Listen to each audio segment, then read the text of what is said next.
হয়েছে। কেন, কি হলো? তোমার আমার সম্পর্ক বাড়ির লোক সবাই জানে, তাই আব্বা আমার অন্য জায়গায় বিয়ের কথা বলছে।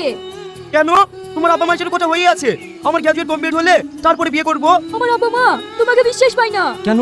কারণ তোমরা বড় লোক আর আমরা গরিব মানুষ।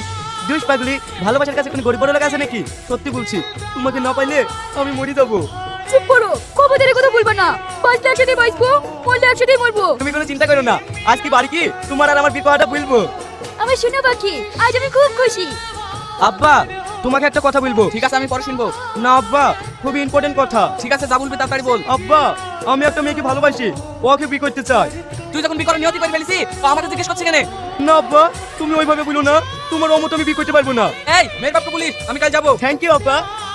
আমরা গরিব মানুষ, আপনার ছেলেকে কিছু দেবো সে সামর্থ্যটুকু আমাদের নাই। না না, আপনাকে কিছু দিতে হবে না।